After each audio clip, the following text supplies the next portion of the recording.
Alright, so good day and welcome to another episode of Talks with WORLMAG. And today we have the beautiful, soulful Sevana from Jamaica. How are you doing? Hi everybody, I'm doing really well, you know, buy my tea, show's getting warm. And what have you been doing so far in the UK? Well, so far I've done South by Southwest, which was a real vibes at the showroom, strong room bar, sorry. Yeah, the people them come out, sing. It's been exciting. I did DJ AJ as well in Camden. And a whole heap of after party. I have things to do over here. And for those that may not be familiar with Sevana, if you were to describe Sevana in 3 words. Oh my God. If I could describe myself in 3 words, yes. I would describe myself as talented, a little strange, and stubborn. And we noticed that from the music that you have shared with the public, general public, you have a mixture of reggae, R&B, and soul. Yeah. How does the creative process go when writing or coming up with new content?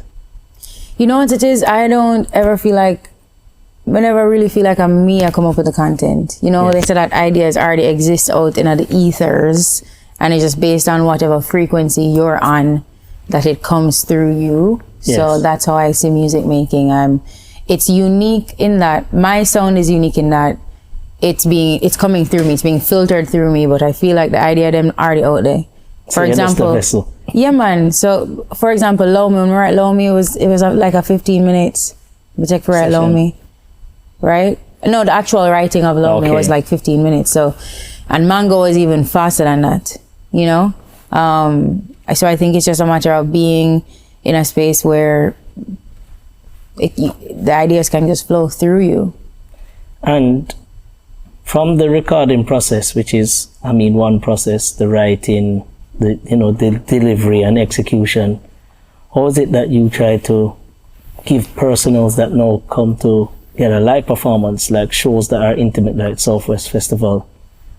What is it that Sevana looks to bring in terms of now presenting those shows or performances of these songs that you have so personal to yourself that you've recorded in a live performance? I bring myself, authenticity, and hopefully people there can relate to the subject of the songs. We have love song, we have sad song, we have song when we did depressed. So hopefully it's just that they connect with it, and so far I think they are. But that's all I bring is myself, authenticity. It's a story that I'm telling, I'm sharing my life story, because all of these songs are inspired from something real, whether it be from my own life or a loved one's life. And then there are also different formats of my stage show where I'm dancing. I have dance beside me, I do the most. But my whole stage approach is authentic. I'm telling a story. I'm sharing all parts of who I am. You know? Yes. Yeah. So you mentioned authentic. How is it with somebody coming from Jamaica in a global world? And we know the world is so big. And small at the same time. At the same time. Yeah. In touring, how do you bring that authenticity in terms of your delivery of your performances, the way that you carry yourself, presence? I don't know, I have to think about, swear, it just happens. Natural. Yeah, man. I think once you have an idea of who you are, and by now, I have a pretty strong and full idea of who I am. Yeah, I feel like we're oversized clothes, we show up, drink a little tea and you're ready for talk. It's just, it's just being yourself. It's not something that I think I have ever thought about too much. I am just myself. Like I can't pretend anyway. I'm not good at putting on. I am an actor also, but I'm not good at pretending with people. So understood. I just don't.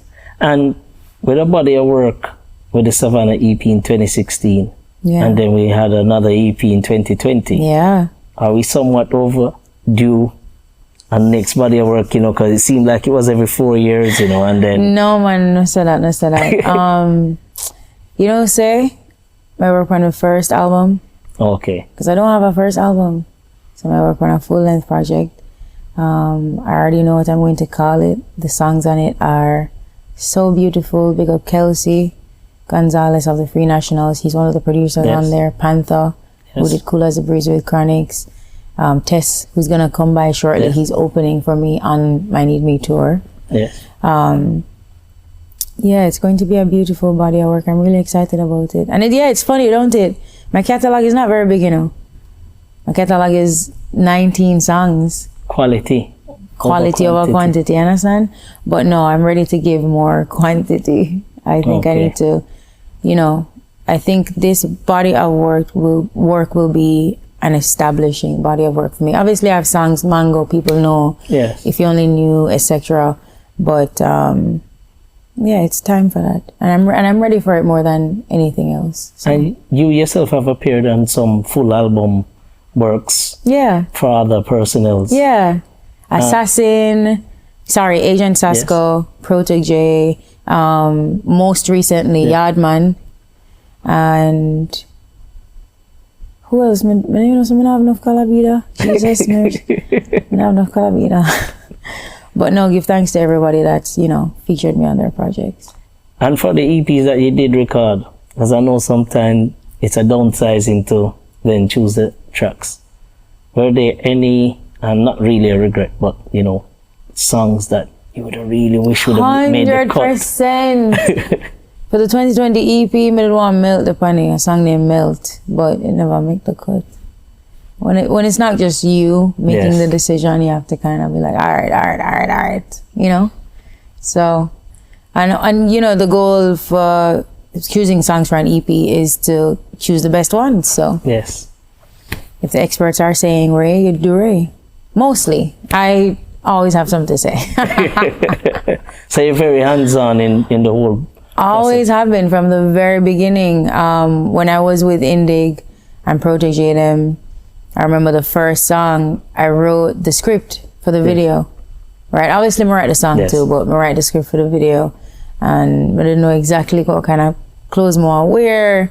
I knew I wanted women to be a part of the directing, like, team, body. Yeah, I've just always been hands-on. And usually when I write a song as well, the visuals are already, you know, they're in my head already, you know. So I've always been hands-on, so.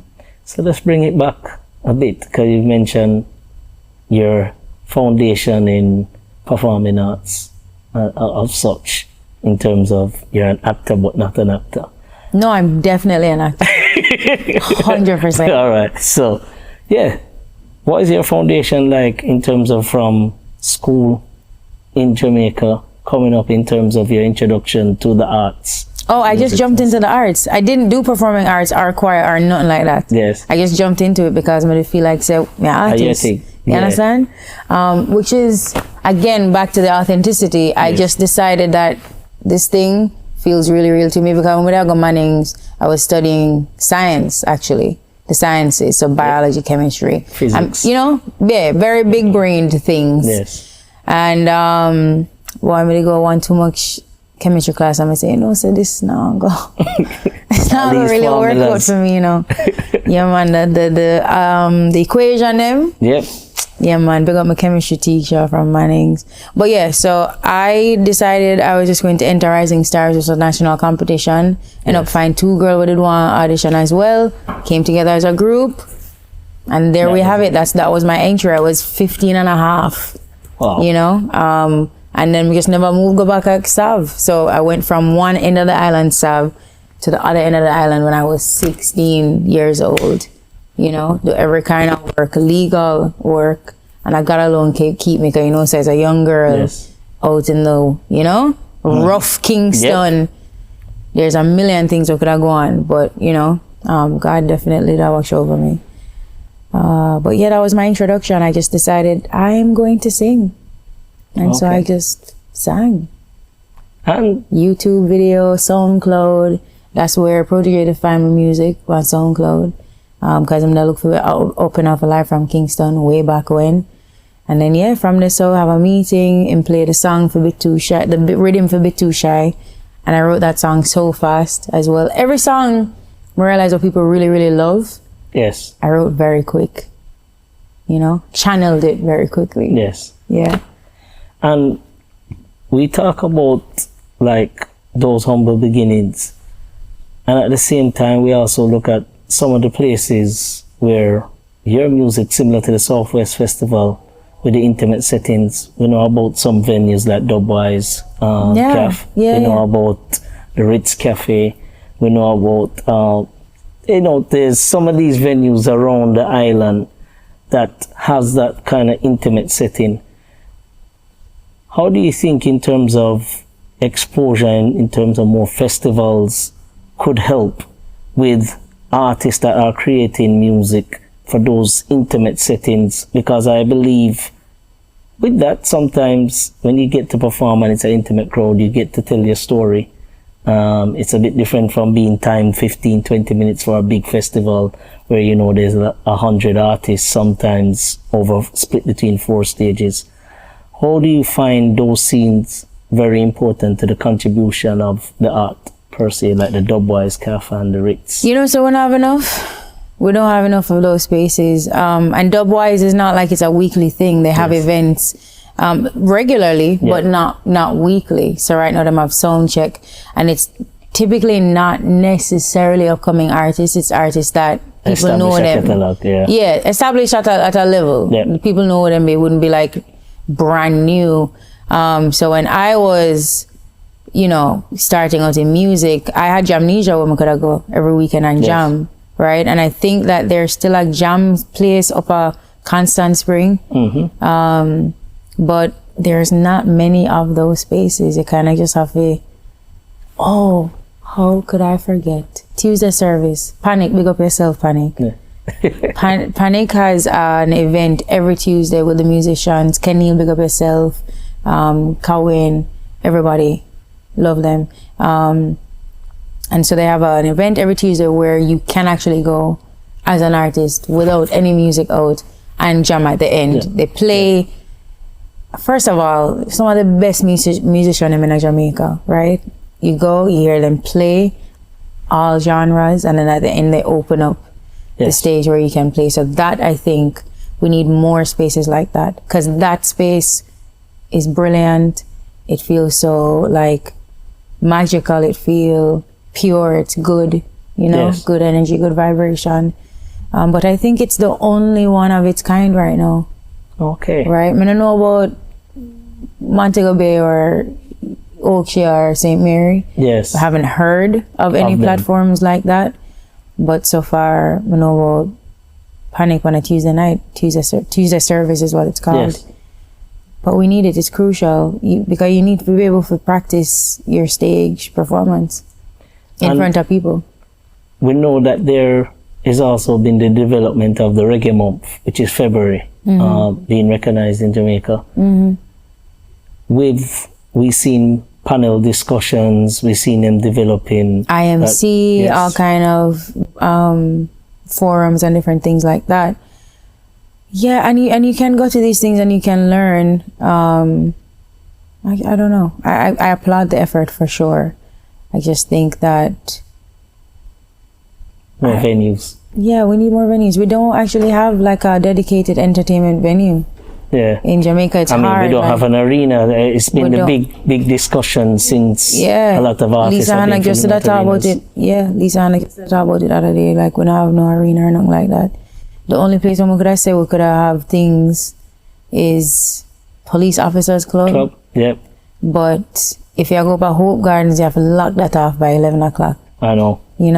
So it's hectic. And then if you're not go out of town, like if the show isn't in Montego Bay or Oakshire, some big open space where you have to build a stage, then the options are very limited. I mean, with the amount of music that is coming out of Jamaica. All the time. And we also consistently help to shape the global sound as well, because don't think that they're not influenced by us. right? It's very evident. You feel me? Yes. Reggae, I'm dancehall, in a everything, in a pop, in a everything.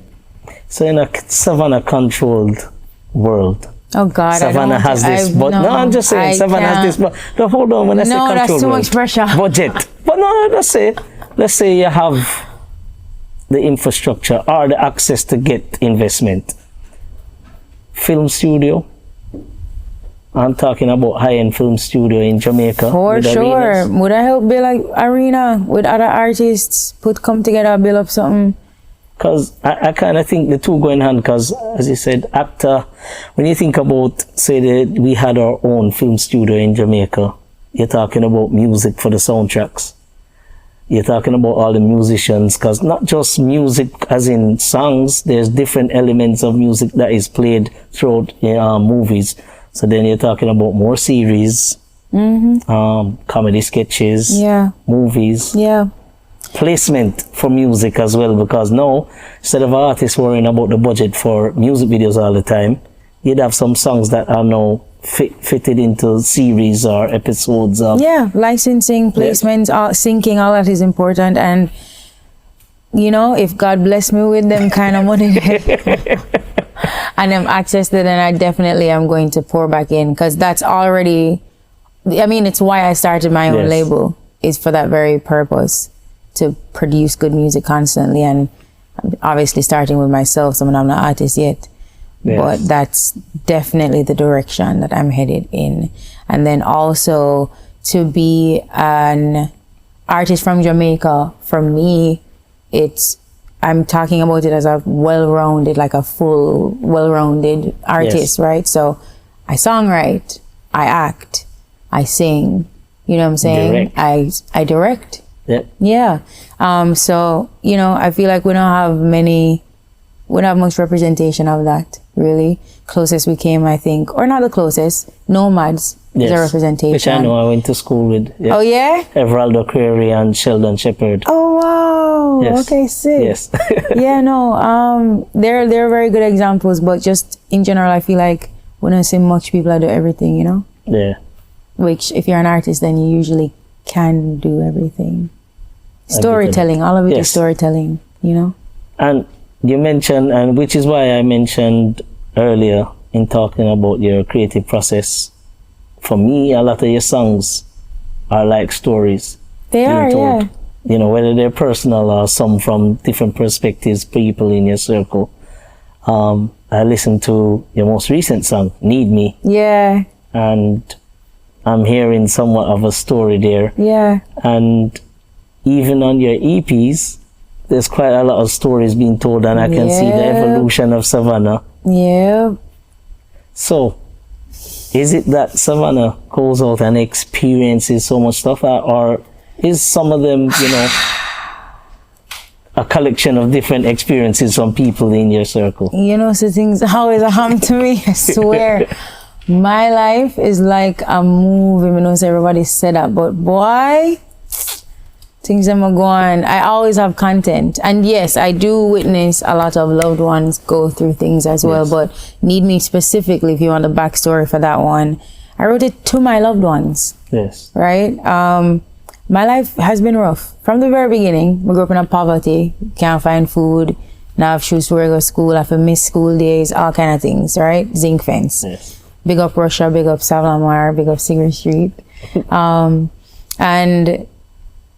Yeah, I think there's a lot to pull from for that. Even, you know, as an adult living my life, all kind of things go on same way. So for me, it was important to write a song to the people who have never left me. And that is what Need Me is about. However you want to interpret it though, is fine. If you want to take it as a love song for your man or your woman, that's perfect. Don't mind.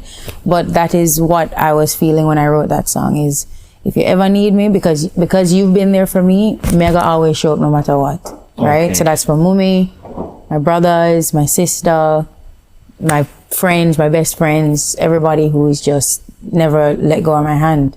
We couldn't make it on the journey. Yep. And talking about that, how supportive has your inner circle been in terms of family? Me crying out. Yes. Family, friends. And I mean, when we say family, sometimes, you know, the friends kind of upgrade to that level. No, it's true. My God. The behind the scenes, unseen personals that have been working tirelessly for Sevana. They've been non-stop, man. They've been non-stop. Boy, I don't know. I'm very grateful. Very, very grateful. And yeah, they've just never left me. And it's been constant. Yeah. When is the last that you can remember? It doesn't have to be the last one, but very encouraging message you received from a you're fan. dung in my life, you know? No, I'm just saying from a fan. Bro, from a fan? Yes. Oh. You know, I was in halfway tree, and that day I was not in the best, like, spirits. Yes. And then she stopped me right in front of Liz, and she said, Sevana. I'm gonna say yes. And she said, you know, keep going. I'm a song, right? And your voice is so necessary. Keep on making music. She was a police officer. She told me that she work in marketing as well, and she do entertain, all kind of things she do. But she was saying that, listen, when I listen to that song, I feel like I can do anything. Your voice is so important, and don't think that there aren't people out here just cheering for you constantly. Yes. So that was one of the more meaningful ones. I get DMs all the time though. People say positive stuff. Yeah, like, Sevana, love you. This song changed my life. This song brought me through depression. This song brought me through postpartum. Or this song just makes me feel very good when I listen to it. So all of it is meaningful to me. And imagine. Yeah, that's from the person that said she don't have a lot of music out there. I don't though. Imagine. My The song catalog is touching so many people. It's true, but compare my catalog to like a newer dancehall artist. I have more songs than them. I don't. But that is okay.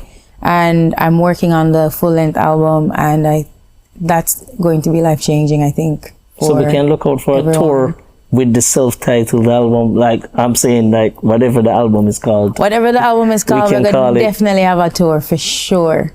Yes. Yeah, man. Always trying to level up, you know? And what are some of which continent hasn't Sevana seen yet musically? I haven't been to South America, you know, or Canada.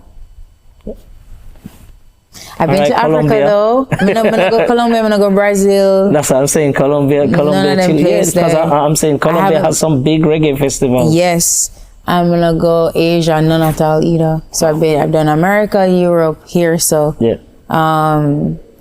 And some Caribbean islands, but I can tell you this. We have much. more work to do, man. India is developing in terms of reggae, and you know they one of the one bit. Yes, they have some Calcutta.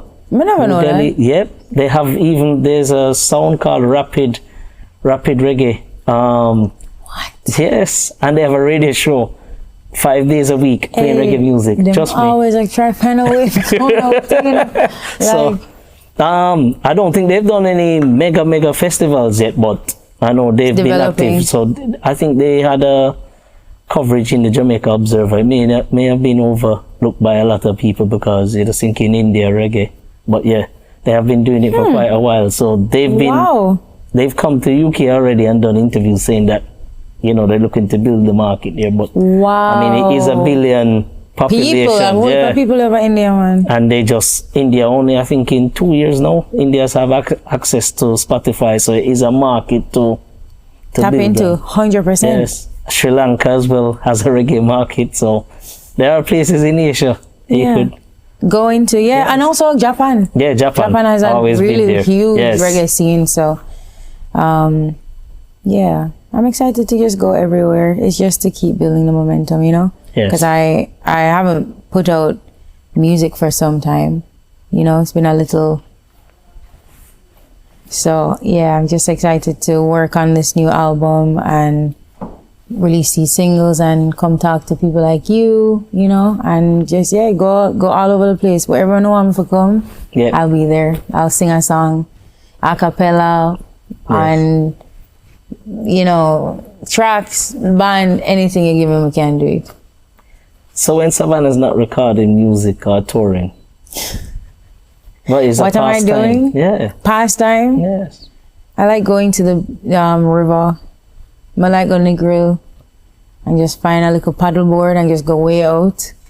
Okay. Just kind of get lost out there and just like meditate. Meditation is my thing still. So, up in the hills, let's say. No, I'm just saying hills. I like river. the warm. You like the water? Yeah, I like More the water. I like beach and river. I don't like beach to swim. I like river for swim, but I like the beach for the paddleboard for go all the way out. And funny enough, you mentioned no hill. You're up on a hill with the BBC session. I know. With fellow females, Jazelis and Naomi. Yeah. And Leela. Yeah, no, that was beautiful. That was real. And I feel like that's why people love it so much, because the unity where you see, the community we experienced, that was real. We were, you know, I think that was a moment. 100%. It was a massive moment. That was real love, you know, sisterhood. Yes. That's what you witnessed. But yeah, we were up in the hill habitat, big up Protege. But yeah, Shani come and we choose a location there and we sing, and now it's the most viewed video on BBC One Extra. On the hillside. Yeah. But I'm taking it then. When can we get a Savannah doing an acoustic performance by the river soon? Because that's always possible. somebody love the river, don't like it? Yeah. No, you're right, you know. The thing though is to figure out how to not make the sound of the river interfere with How about the integrating guitar it? playing. It Natural depends on the sounds. river. It depends on the river. 'Cause you know, some river have some heavy Yeah, waterfall. man, it has some, like, well, St. Thomas, where I come from, has quite a lot of heavy. You know what though? It could be in Ochi, you know, because the Ochi, I don't have to be where the rapids are. Yeah. Could I be a part And of I like settled one. I can still Yes. and just be in it. You know, someone know which part we can do that as you're talking about it. Okay, try it. I'm gonna see. Let's see. But yeah, I think it would be a thing. I mean, if it's your happy zone, might be the best performance yet we get true. out there. Yeah, because it's a happy place. You're right. You know. Hey, I'm gonna clip this. We're gonna do that. Yeah. So, as you said, you mentioned those are some of the elements that you do in your pastime, and you're working on this album now. So, what is it we can look for in terms of between now and the release date? Because I know you said you're going to be doing all this work, all these interviews, And dropping the singles. dropping the singles, Yeah. and you have, you know, this time in the UK. Is there anything coming up after? Well, okay. So this time in the UK, I have to talk about the tour. Yes. Right, it's a mini tour, 17th to the 19th. The first location is Bush Hall in London. Yes. Second location is the Blues Kitchen in Manchester. Third location is Hare and Hounds in Birmingham. Right, Yes. and it's really important for me at this point, especially in releasing music now and creating this momentum, to connect to the audiences that are listening to my Yes. music. And when you go up on Spotify, YouTube, Apple Music, see. them say, "Come on to UK, your top listeners are here." So Yes. my whole goal is to connect with the people that listen to me. And then after that, I have Reggae Land, have 1 and 2 festival out in Europe as well. So I'm here for a little bit doing that, you know, in studio, right, working with some of the UK artists. I'm really excited about that. And we're not fashion heavy too, you know, remember Any saying, names you can drop huh? of the UK artists? No, you can't drop No, none. not tell you yet. Suppose I'm going to tell you now when the song will come on, Not true. right? All right. Somebody that you haven't worked with or not working with, but has caught your ears in your playlist from the UK. Can be anybody. It doesn't have to be reggae. You know, like a Cash, like a Rich, Okay. you know, a Little Sims, you know. You listen to. I listen to them. Dave, love Dave. Okay. Stormzy. You're well in tune with UK. Oh, you mean? Yeah. I'm not in tune with music. I listen to all kind of music. Constant. So you can probably quiz me on a song from 1960 and I know it. Are you still know it? I'm obsessed with music. Sam Cooke? Yes. Okay. I need not go any further. You'd have to get more obscure than that. More niche. Niche. I'll get back to that. Okay, cool. Yeah, because I am a music librarian myself, but I don't want to go too deep, but no, I feel like you definitely know more music than me for sure. You have some years on me, so I think you have me beat, maybe. Yeah, should. Okay. So, when you're talking about all these different sounds that you listen to though, because I know a lot of people that love music are always surrounded by some form of music always playing. So, let's just say Savannah, in the home, music is being played all the time. What are probably right now share your most played songs in your playlist? It can include your own music, but honestly, we're being very honest. Yeah. Skilly Bang Shots, guys. What It Is by Amber Mark. Yeah. And that's variety. Wim Whammy. Which is a rap song. Those are three different moods. I know. Yeah. I know. Does that sum up yourself? Yeah, you know. Listen to a whole heap of Uncle Waffles as well. I love her projects. Yes.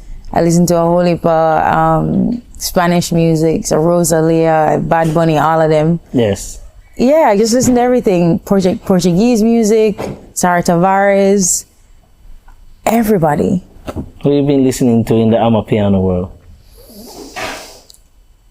Is Thames Amapiano? Yeah, well, some of our songs, yes. Yeah, kind of. Yeah. I listen to Thames, love Tyler. I don't think Tyler feels more pop to me, but definitely I'm like her background, you hear the influence in that. Rima. Rima is Rima. Yep. How them say it? I really love Rima. Yep. Yeah, I think he's brilliant. But all of them, I listen to all of them, Davido, everybody. Okay. Yeah. And the reason I mentioned Amapiano, you can hear some of the elements of sounds that we hear in your own songs in terms of drums, live instruments that are being played, that, as you said, authenticity. And also the vocals that exist in Amapiano as well are very similar to your soulful sound. Yeah. I don't want to dig too deep because I know you probably won't divulge, but is it a sound that you would ever experiment with? 100%. I have two. So I have a song with Jules called One More Time, Jules Baby. I released it 23. Yeah. Don't remember the release year, but not so long ago. Yeah. And then just now I dropped a song with Yardman and Chopsticks. Both are African producers, you know, and very well versed in that sound. So yeah, I think it's natural. Also, African people love me and I love them. So I'm African. Yes. Yeah, to be Jamaican is to be African anyway. So. And you've done quite a few shows there before? I haven't done any shows in Africa, no, but I did shoot the If You Only Knew video in Africa, in Senegal. Big up Senegal. Yeah, but I love it there. It was very grounding, you know? Yeah, man, it was very grounding, life-changing, very beautiful in an unfiltered way. Yeah. And for any of the listeners or viewers of this, what is a message that Savannah wants to send out to them? I mean, this is your point now. Remember, we have an album coming out that you're working on. Yeah. What is a message you would like to give to your fans in terms of that have been waiting, going along the journey with you?